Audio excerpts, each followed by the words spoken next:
Hey everybody, it's Steve again back making another video. I got some breaking news from the Texas legislature regarding our transparency issues that we have in Angelina County. But first, I wanted to take my time to state that how bad it is in Georgia, Appalachia, where those individuals were 4 individuals were murdered. And I haven't got any word on the other 9 that were taken to the hospital, but they were not in great shape. But anyway, hoping and praying that they all reach a full recovery, and my prayers are with them, along the rest of my family.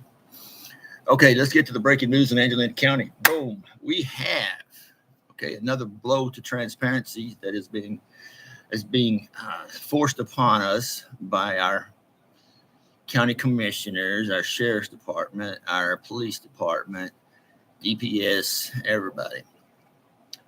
Sunset Act is basically what we call the Freedom of Information Act. It was renamed back in the 70s.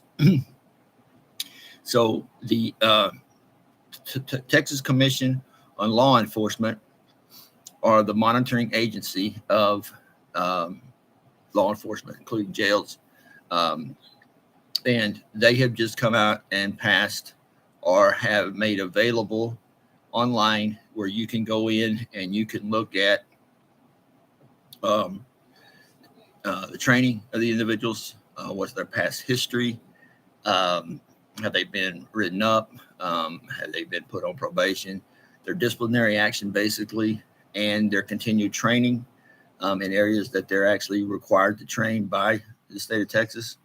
Now, this is pivotal because training and those kind of issues were overlooked by TCOL. They couldn't really enforce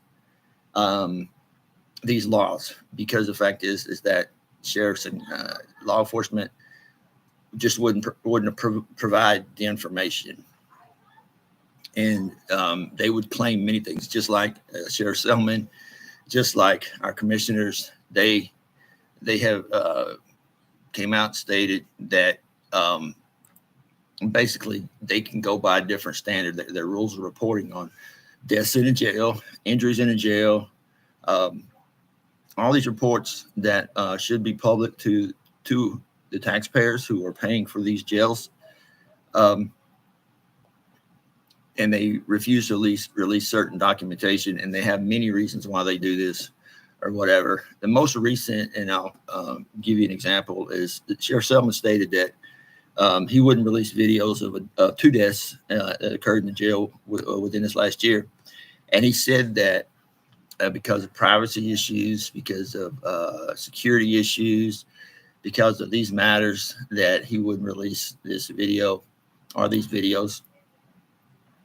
And he uses the verbiage because HB 30 was passed and took effect on September 2023. However, the Smallwood death happened before that, so he got away with that. Said, I don't have to provide it. It's not retroactive. I don't have to provide this or whatever. And he's actually closed the matter. He's closed the matter. However, the fact is that he fully doesn't realize the fact is that now that you have a death within a year, then DPS and other sets of eyes are going to be looking at these deaths because they occurred in such a small time frame. So that's coming out to play, and then also the new passage of the Sunshine Act, which was just actually implemented today, but it passed a while back. What the holdup was is the fact is that they had to. The only delay was that they had to get it to the internet so people could look it up. However, the fact is that ruling states that information, you can actually request that information. It's not retroactive. It's not. You can request those and request that information and receive that information. And what this does is it's not a negative aspect, because what this does is what we fail to understand is that these individuals who are employed by law enforcement and in our county jails and monitor our speed on the roads, these individuals have to go through training. Whether we realize it or not, law enforcement, there's new laws passed every year. There's different guidelines. There's different things that come up. Like, for example, the last couple of years, chokeholds were banned because they were causing death, and they were actually causing people to actually lose resuscitation for a period of time, which, of course, some people think that's what you deserve or whatever. But I tend to look at it this way: if you're actually impeding somebody's right to breathe, then of course they're going to try to fight back, and of course they're going to try to breathe, or if there's any physical body part that they're actually hurting. A lot of individuals have injuries. I know myself. I got my shoulder injury, I got my knee injury, and my back injury, and I can't twist and turn like they want me to turn. Matter of fact, whenever they put me in handcuffs, if you lift my hands up toward the middle of my back, I'm definitely going to be moving because it's going to be hurting. And so the training aspect, we should take advantage of to ensure that our personnel are trained and utilizing the current laws that the state mandated by the state and followed up by the United States government and their jail standards. Now, there's a common misconception that the United States law doesn't apply to the state of Texas, that we have our own laws, we have our own constitution, and that's just not true. As you can give you an example, there was a school teacher that was in Texas, and she was fired for freedom of speech, and she took it all the way to Supreme Court, and she took with the not Texas Supreme Court. She went all the way. This argument with her all the way up to the United States Supreme Court, and unfortunately, this has to happen because the fact is that we go by our own rules sometimes, and we're dictated by individuals who are not concerned about following the laws or actually worried about civil rights of an average citizen. One of the things that I talked to an FBI officer, and he told me, he said, you know what? He said, nobody talks about it until it happens to them, or it's not a big deal, something happens to them. Well, with that mindset, it's like you're just accepting the problem. It's like, we know this happens or whatever, until it happens to somebody in your household, your loved one, or you notice it, one of your friends or whatever, and you're like, man, it's like, they can't do that. So this is where it starts with the ground roots, is that we need to start questioning how our government is run. The Sunshine Act was passed because we are entitled to the information of how our government runs. To give you an example, is that, and we don't do this here, but every agenda item that's mentioned in the commissioners' meeting it's not issued in a time to where the commissioners can research it or do any background checks or speak to their constituents about what they think. And it's just shoved upon them, and then they rely on the county judge to explain what it is. Well, I'm sorry, but that's not the way to run government. You need to give these individuals enough time to go over the agenda items, to ask questions, or prepare questions to answer in the commissioner's court meeting. And also you have to hold, and actually as commissioner court, you have to hold your department heads accountable. I don't know why that Sheriff Selman is not held accountable for his jail. I don't know why he's not being held accountable for his employees. I do understand the fact is that being an NCO, being a leader in the Marine Corps and the Army, I know that I stick by my guys, right, wrong, and different. I stick by my guys, and that can go to a different level, because when you know that they've done something serious and they've broken law, you've got to identify the problem. Me personally, I would go to the individual themselves let him know that we were covering for him. Don't let shit happen again. And if it was serious enough, then I'd have to report it. There are certain things I had to report. In other words, we had them in town to handle everything within the unit. And that's in the Army and in the Marine Corps. Now, that mentality doesn't work in the civilian community because you're making decisions that affect other people, and you have to have the information available to you to make the proper decision or in your best interest. We know this because the fact is that every agenda item that comes up in our county commissioner's office, it's all in unison. I think I've only seen two instances in the last 4 years where somebody voted no on something, and or ask questions. Ask questions of what was going on. What's it all about? What's the bottom line? I noticed this. Can you explain this to me or whatever? Explain it to me like I'm a 3-year-old because I'm representing other people, and I got to be able to go explain to them why I did that. And that's not happening. We can see that in our sheriff's department. We can see that in our jail. We can see that they call it the thin blue line, and the thin blue line is, you don't ask, you don't tell. They call it ratting out people. I call it integrity of the unit because you're only as good as your partner is beside you. If you're a good cop and you do what you are trained to do and continue your training, and you got a guy over here slacking off, and you know that he's not up to date, and you don't say nothing, then you're actually condoning his behavior. And that's when morale goes down because you're saying, well, I have to do this, but he doesn't have to do that. And that goes back and forth. And that's not a good environment to be in as far as enforcement of law. It's not to create a cohesive unit. It's not. It doesn't create that.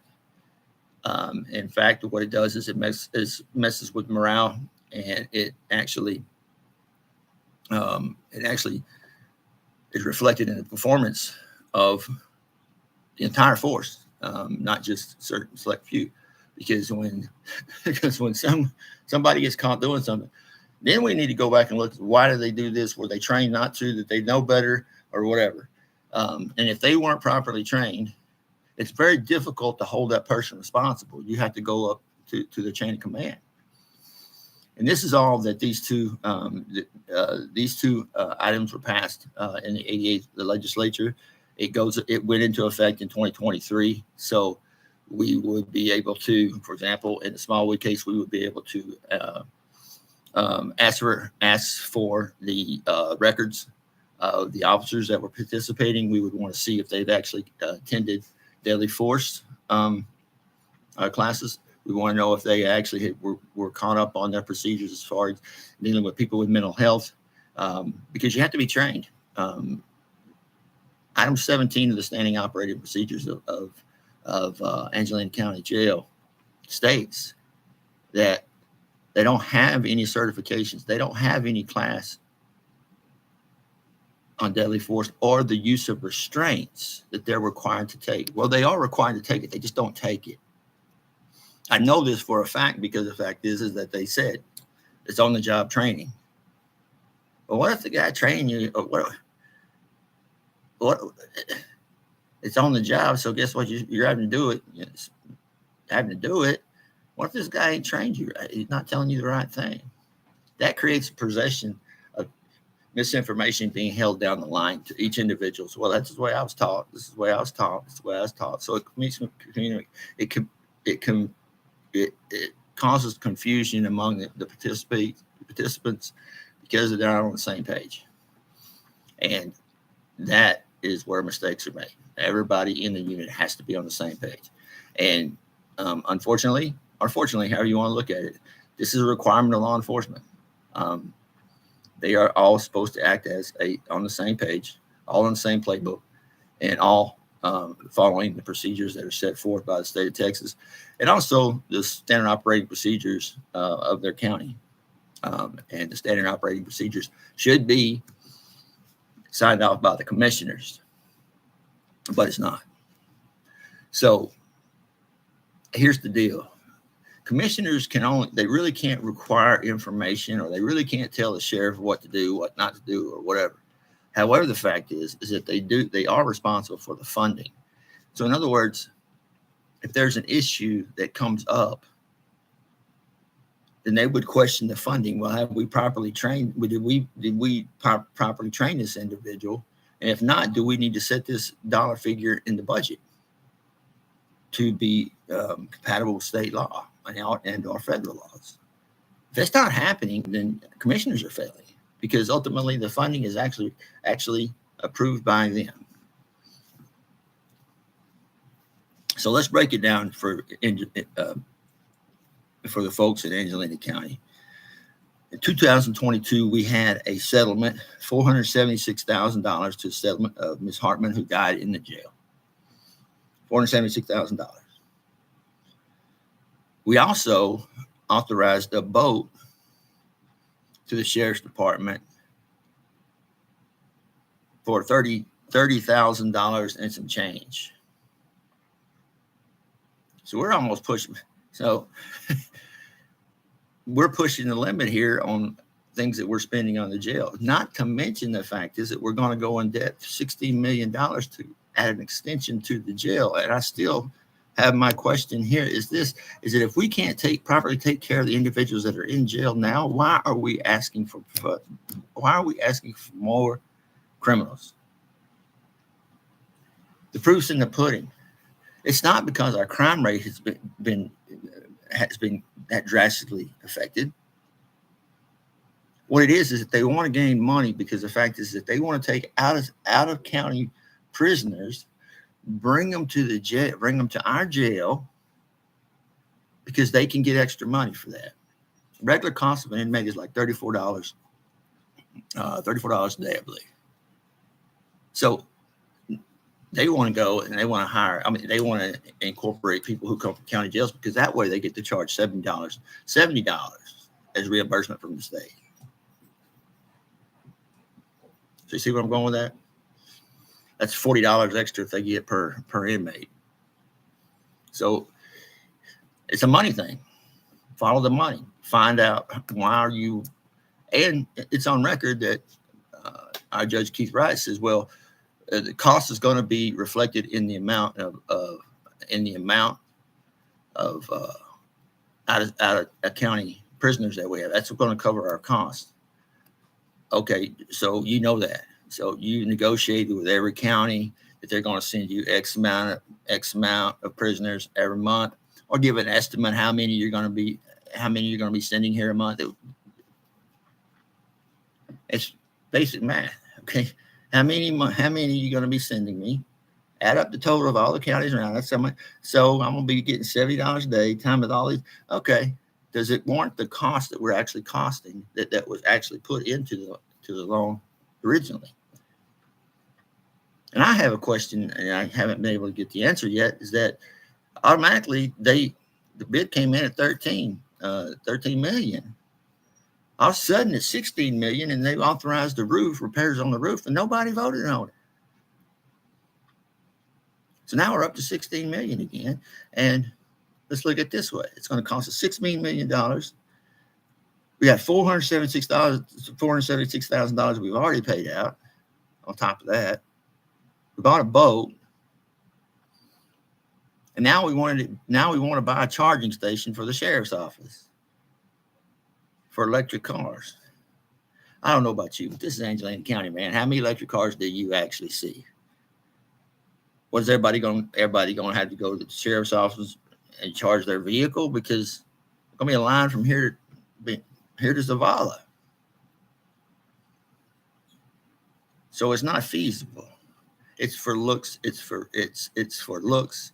It's for showing off, and it's not feasible for the county and its residents to be paying for unnecessary items to our sheriff's department. That money could have been used for training. That money could have been used for increasing and empowering your personnel, giving them a raise, giving them a promotion. As long as they provided for, as long as they did their job, they attended classes, they stayed up to date on what they were supposed to be, stayed up, kept in physical shape, and could present themselves in a professional manner. I'm sorry, but that's a requirement when you're in law enforcement. You have to present yourself in a presentable fashion and with respect to the individual that you're actually questioning, or whatever. You treat them with respect. Even if this individual's not respecting you back and you get pissed off at him, and well, okay, I'm pissed off, I'm gonna beat the shit out of him. Can't do that. No, you can't. You may want to. I've taken Afghanis in prison. I wanted to beat the shit out of them, but I couldn't.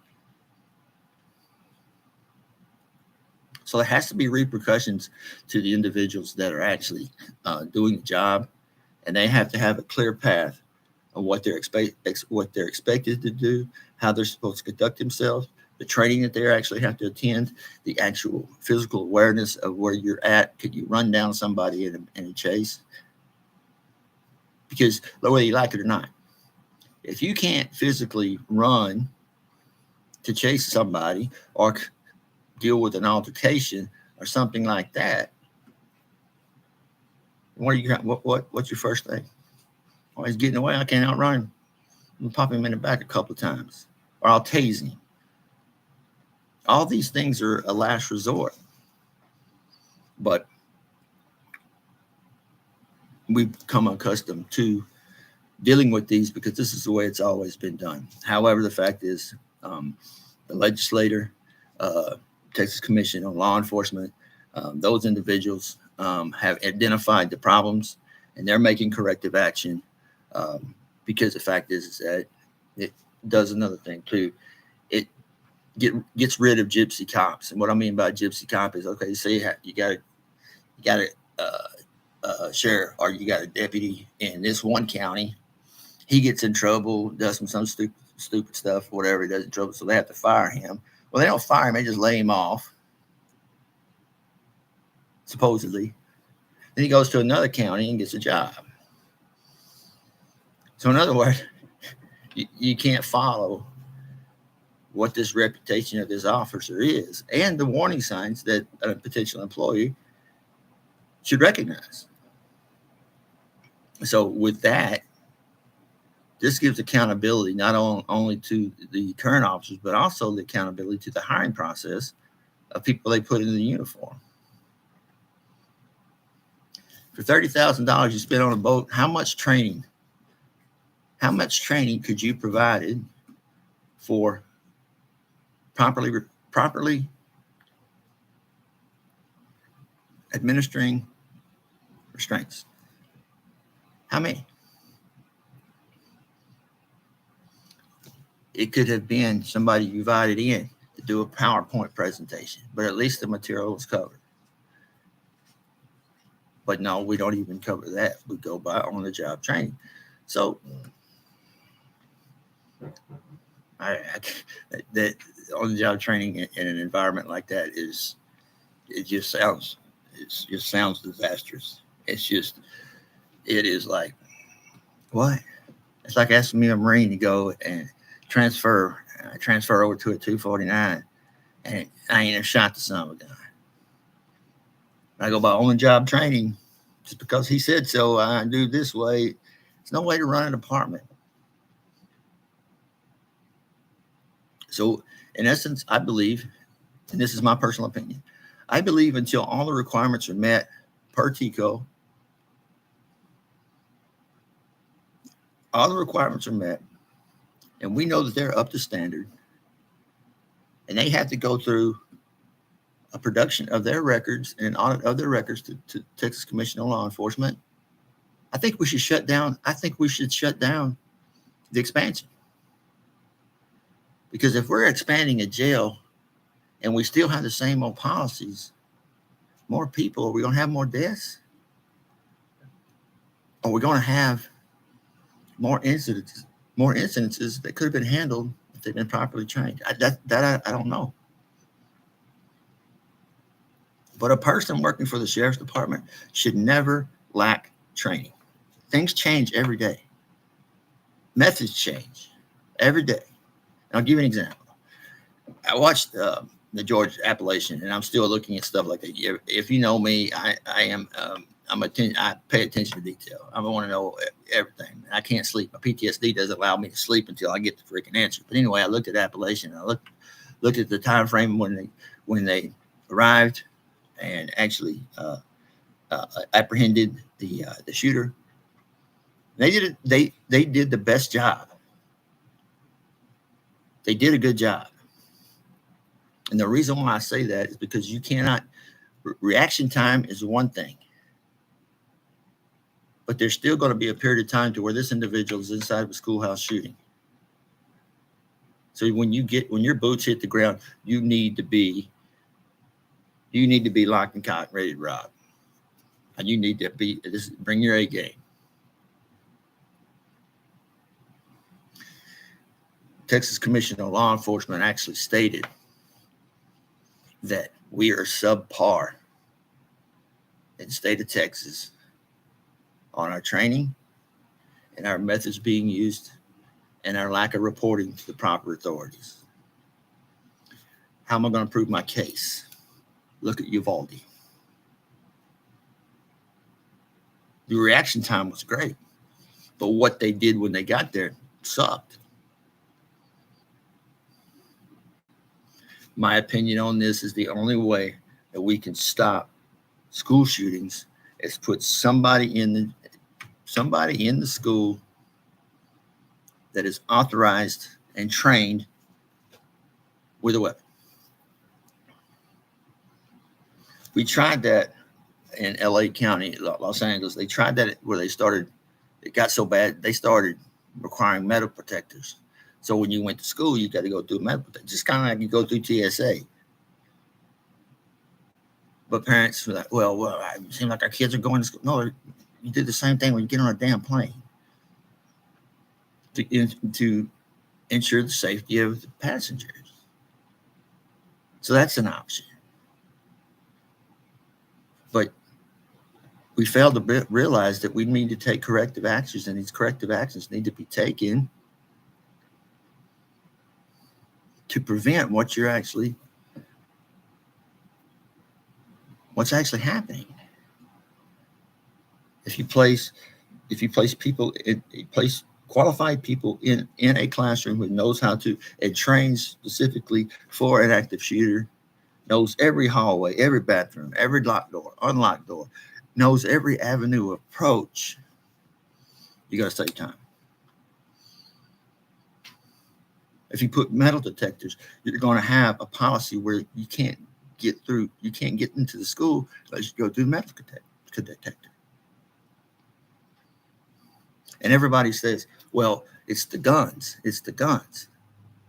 Well, let's put it this way. I don't believe that.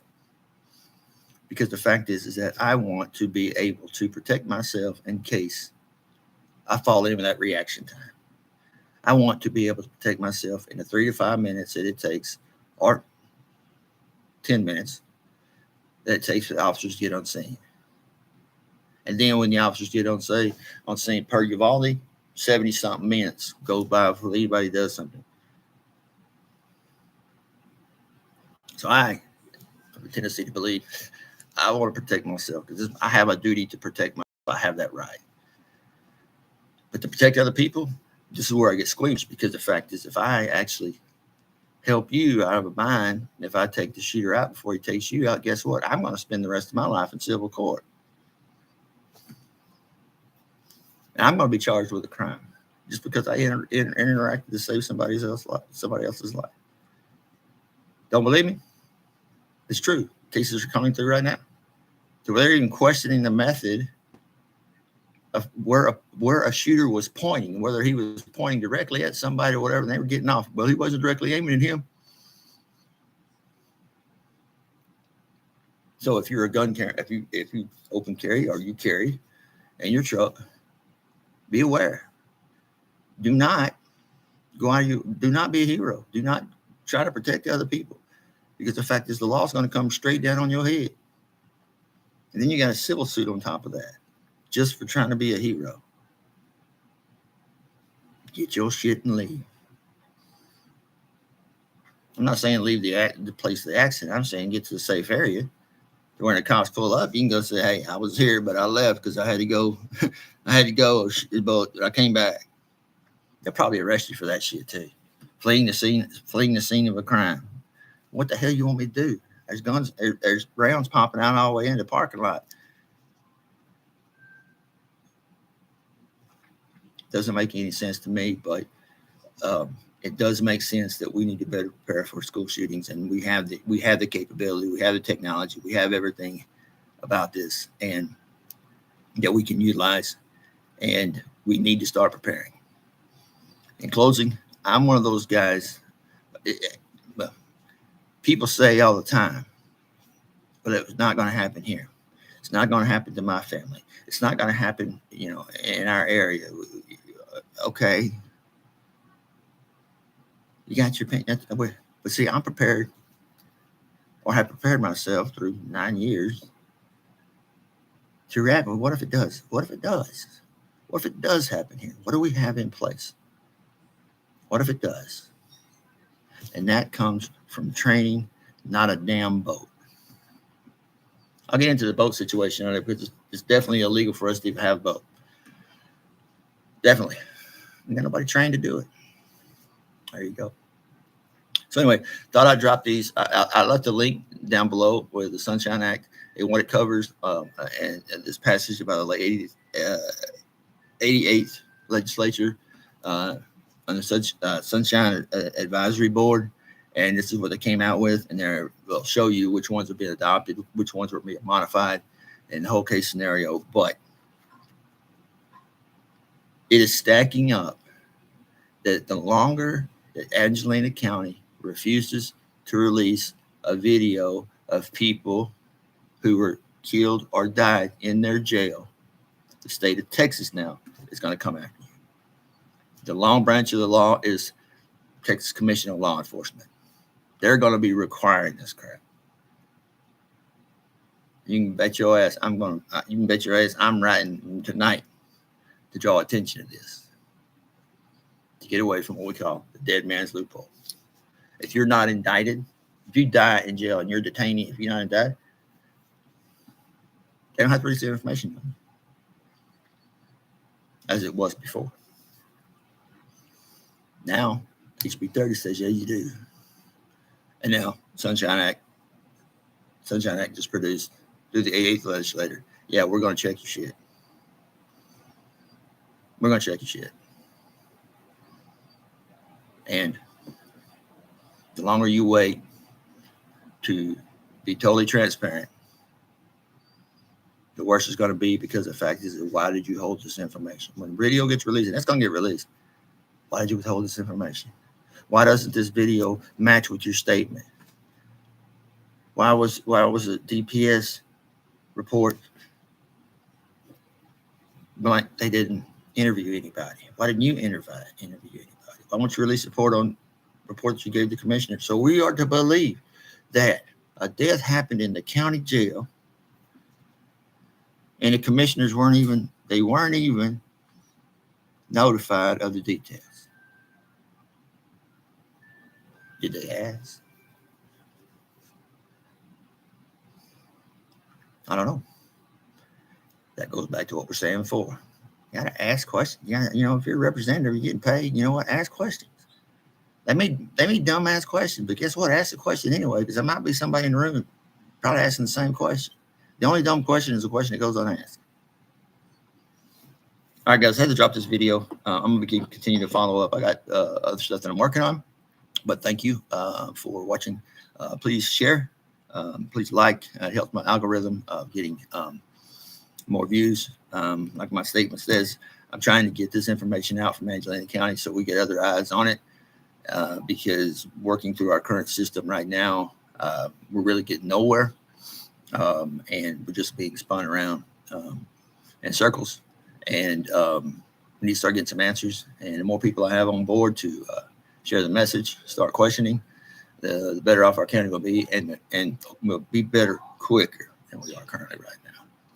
So you guys be good, be careful, keep your powder dry, read that article. I'm out.